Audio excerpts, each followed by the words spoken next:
Welcome back. This is episode 12 of the My Pet Care video show. In today's show we'll learn about some of the causes of common behavior problems in dogs, and we'll see whether 1 dog year really is equivalent to 7 human years.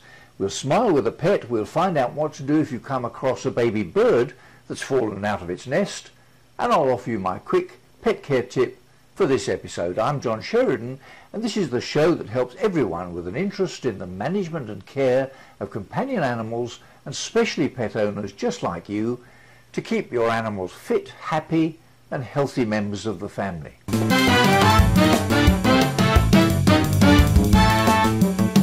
Why do so many millions of us own dogs as family pets? Simply because they're loyal companions, they're a pleasure to talk to fondle and to exercise.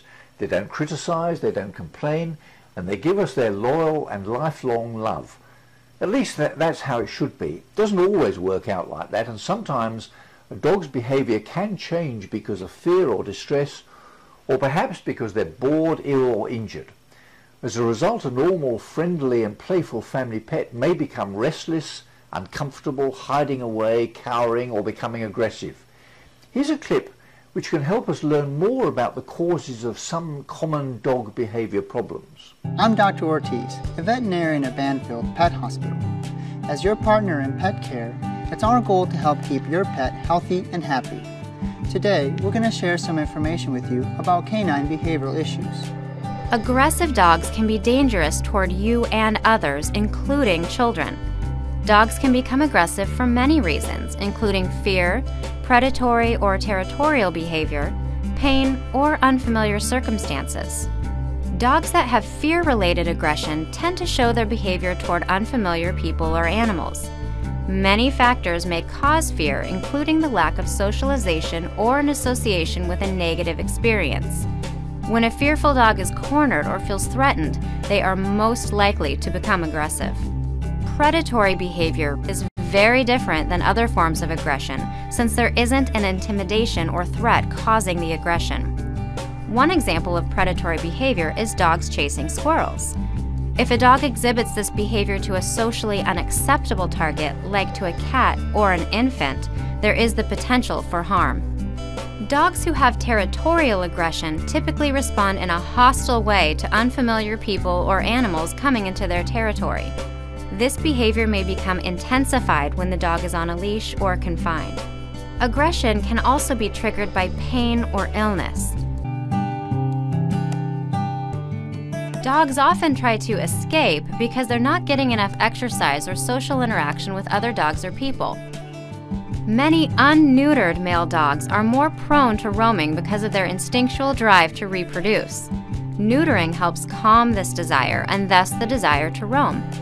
Because they're less likely to roam, it also decreases their chances of becoming lost, struck by a car, or involved in territorial fights on another dog's turf.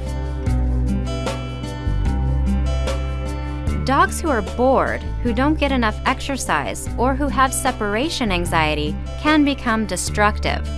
If your pet becomes excited, depressed, or anxious when you're preparing to leave or when you return, they might be showing symptoms of separation anxiety.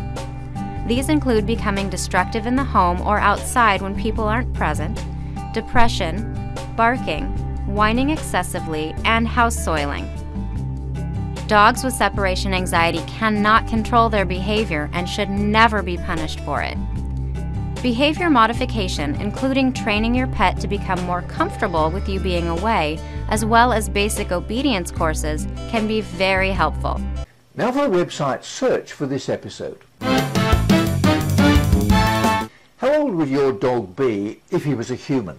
Most of us have heard that 1 human year is equivalent to, say, 7 dog years, so a 6-year-old dog could be regarded as equivalent to a human in their 40s. The problem is that dogs become adults before they're 2 years old, and a more accurate formula that I've come across is that 10.5 dog years are equivalent to 1 human year for the first 2 years, and then 4 dog years are equivalent to 1 human year for each year thereafter. Here's a clip in which Steve Dale, an animal behaviorist and host of his Pet World radio and video show, offers some advice about aging in dogs. Our population is aging. And I'm not just talking about you and me. Our pets are getting older too. Hi, I'm Steve Dale, pet behavior expert. Just like we want to age gracefully, our best friends can too, with a little help from their human friends. Our once adorable little puppies are now using their ARF cards to get discounts on food. And there are so many things that can easily go undetected. Aging dogs are at risk for cancer, arthritis, heart problems, and so much more. Many of these issues can be treated when they are caught early. So please make sure regular veterinary visits are your first priority. Of course, many problems can be detected by us if we know what to look for. Before you visit the veterinarian to talk about your golden years dog, pay attention to a few things. First, think about your dog as a puppy. Remember what he did back then. Was he big on playing and now he won't play as much? Did he love long walks and now gets tired quickly? Think about the ways your dog has changed. Does he sleep through the night? Is he eating as much as he always did? Does he ever seem confused? Knowing the answers to these questions can help your veterinarian know what to start looking for and what problems your pooch might be facing. Some of our aging dogs may even be experiencing cognitive dysfunction. That's sort of like doggy Alzheimer's. And there are products like NovaFit that your veterinarian can recommend. Whatever problems our aging furry family members are facing, with a little extra care and good communication, they can have wonderful golden years. Talk with your veterinarian about a senior wellness exam. I'm Steve Dale. Now let's smile with Simon's cat for this episode.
Now for my quick pet care tip for this episode.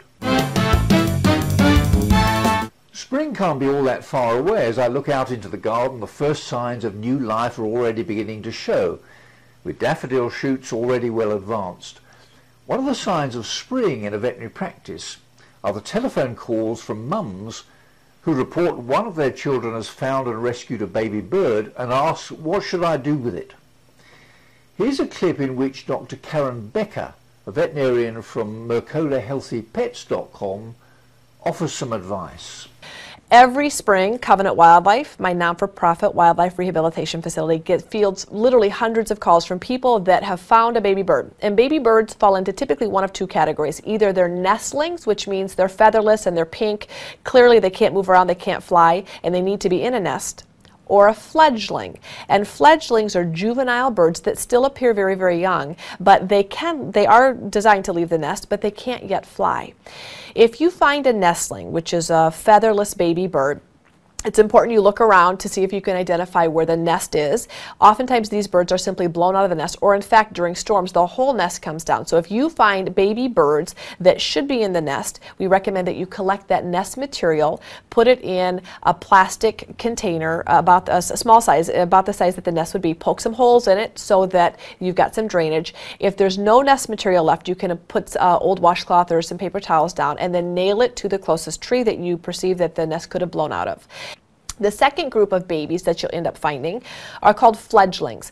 And fledglings, I'll be honest, are the most often kidnapped of all the birds because people assume that they're orphaned when really fledglings are juvenile birds that leave the nest. And flying is instinctual for babies, but landing isn't. So oftentimes you see these birds jump out of the nest when they get to that age, they get too big and it's time to leave the nest. Fledglings spend several days to several weeks hopping around on the ground, learning hunting and foraging skills from their parents. So at that time, the mother bird is no longer sitting on that baby, but they are within an ear call distance, sometimes 2 or 3 blocks away, and they will still intermittently feed those juveniles, but those babies spend time on the ground, a lot of time on the ground, pecking and foraging, learning how to hunt for food. It's at this time that most fledglings are inadvertently kidnapped, which means you find them outside, or your dog or cat finds them, or your child finds them. You're not quite sure what to do. You don't see any parents around, so you end up picking it up and in essence stealing it from mama. Mothers and fathers, birds will very rarely dive bomb you. Every now and then if you get a dive bombing, that means leave my baby alone, and you just need to leave it alone. Keep your dogs and cats and children inside. And over the next several days, the parents will continue to provide support from a distance, and that baby will grow up, get enough primary breast musculature and feathers to be able to fly and leave that environment. So what's my quick pet care tip? Well, it's this. Dr. Becker's advice is the best I've heard about what to do if you find a nestling or a fledgling, so be prepared well in advance and take another look at the clip, or visit Dr. Becker's website at mercolahealthypets.com. You'll be glad that you did. Well, that's about it for now. I'm John Sheridan, and this is the My Pet Care video show. See you next time.